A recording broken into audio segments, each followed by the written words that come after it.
There's more ways that we have to communicate with one another in our lives at the moment, but we feel less connected than ever. Part of that is we feel like we're drinking out of a water hose sometimes when it comes to communication. Somebody in our group said that they get 60 emails a day, and they're trying to find a way to overcome that and to communicate effectively with one another.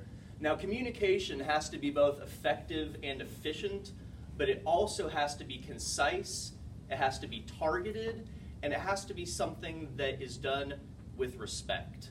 Now, one town, one team, one family has been a rallying cry here in Elgin ISD for a long time now, but we also need one message when we are speaking with people within the district so we can all be on the same page. So that being said, DJ, drop that funky beat.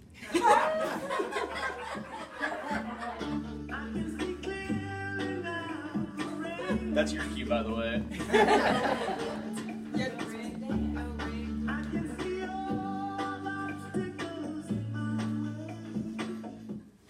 I can see clearly now, the rain is gone.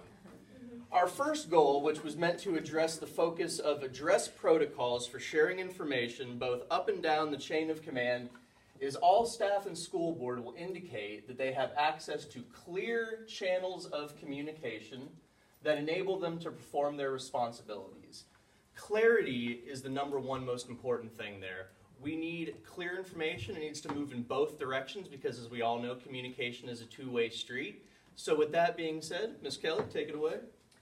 So we have 2 points of sections in our group. We have the administration, and then we have the staff.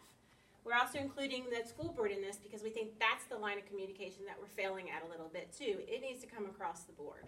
So we're going to start with a written chain of command to be shared with all staff and school board members. An example of that could be ping board. It's a kind of a live document online. So as you have employees change, it's live. But at the beginning of the school year, create that written chain that will be added to the employee handbooks. We can do school board policies and place on any internal technical resources, which would be the ping board. Once again, to measure this, we've created a survey to obtain data to reflect all the staff and school board members, making sure they understand the chain of command. Our suggestions for the survey timeframes of the year would be in October, January, and April, so it falls in the school year. And I know everybody else has some surveys, kind of combine them all. Have a 5-topic survey, based on these 5 categories that we did, and do them all at the same time. You can know monkey survey or whatever, can create that, but share it across the board. School board staff, everybody. Now on the teacher side, the side the teachers will take care of, is make sure they review it and understand it. Once again, we're talking chain of command is when a parent's upset and they go straight to Jody at the superintendent office, first thing she's going to say is, have you talked to the teacher? That needs to happen across the board so that everybody is on the same page. Teachers need to understand the chain too. And then once again, at the same time is that quarterly survey to make sure this is happening and that the chain of command is being processed. All right. DJ Blaine. Got you.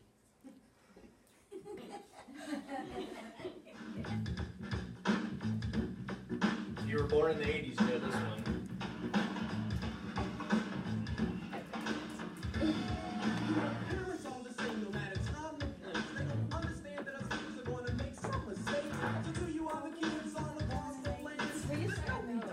Parents just don't understand.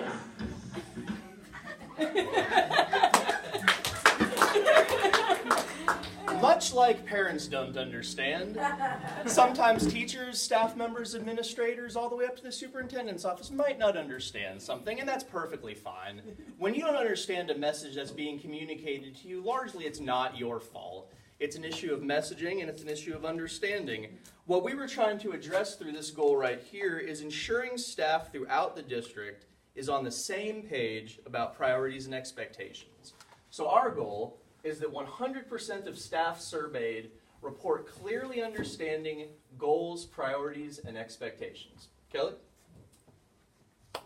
You can keep flipping through that next one. We just put some bling in there.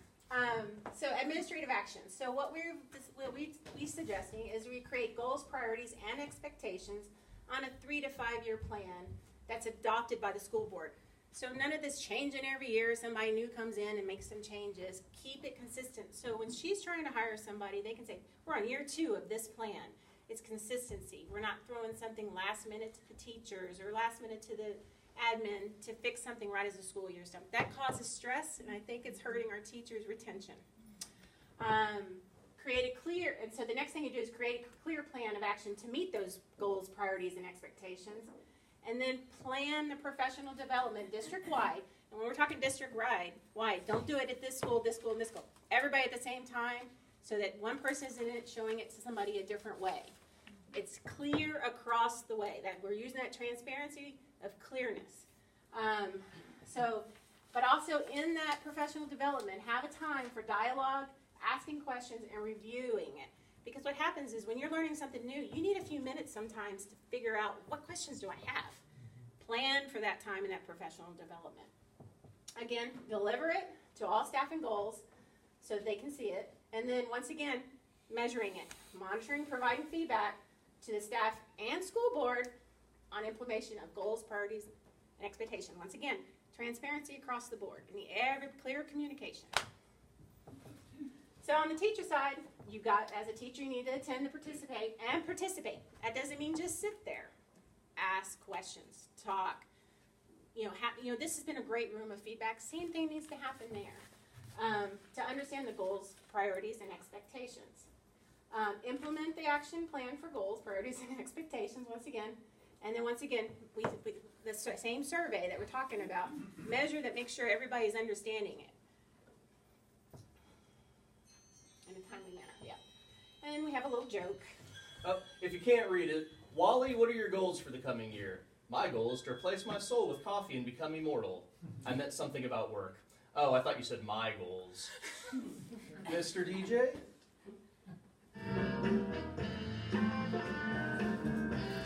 Has anybody in this room not heard this song?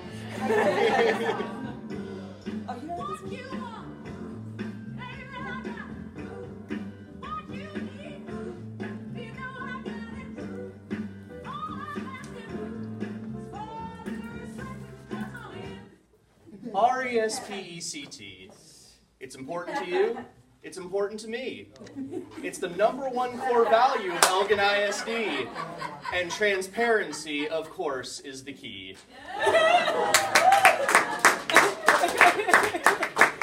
So the charge that we were looking at on this last piece was transparency is key for establishing trust. So to that end, our goal here is 100% of staff and school board members receive accurate information in a timely manner and are comfortable and respected during their inquiry.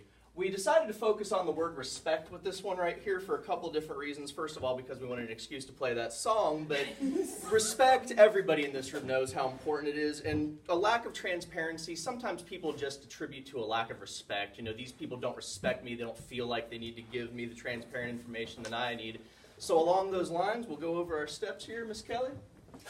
So once again, when there's all these questions that are being asked, we need to have a place of resource to funnel and answer the inquiries of staff. Sometimes it may be having another PIO, or sometimes it's just answering. You can't put it all on just the principal, the school, or the vice principal. Maybe have a point of contact where they can do it. Also, we understand there's a week in review that's done. Maybe that needs to be shared across the board. It may not be the full week in review that just comes through the admin, but maybe it needs to be something that just keeping the teachers in the loop. Just like we have the newspaper and tell what's going on, we need to keep everybody in the loop. That's transparency once again. And creating internal locations for posting. So you'd have the week in review, but also maybe have a space. I'm not sure how y'all's internal, where we don't see it from the outside, but having something posted there that's got the relevant information and ability to ask questions. So our suggestion is creating a button that can ask a question. And it's probably going to be a question that most people are asking, and then somebody's responsible for answering that question, and that's posted. So sometimes you may just go to those lists of questions and get your answer. And it's taking a lot of time off of people's plate. On the teacher side, of course, utilize the resources for answering inquiries. Whatever's created, don't just assume you're kind of figuring it out.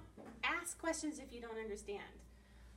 Once again, review the week in review, and then staff to review the internal sites for updated information is, like I said, go to that link where people have asked questions and people have responded to the answer, Because back and forth communication is going to be the key to keeping everybody transparent in what's going on.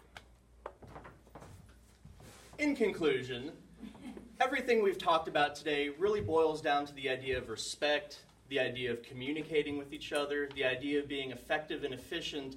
I think I mentioned this at one point yesterday. I remember years ago being an assistant manager at Papa John's Pizza and taking a survey, and I was surprised to find out that it said that the number one thing employees care about, more important than money, more important than days off, more important than any other thing to them, is clear expectations. This is what this is about. Communication, we need to make it clear. People need to know what's expected of them, and we feel like the steps that we've laid out here today can help us on that journey to make people happy. Mr. DJ, one last time, please. I've never heard this song, I don't think. I know. That's it. That's it.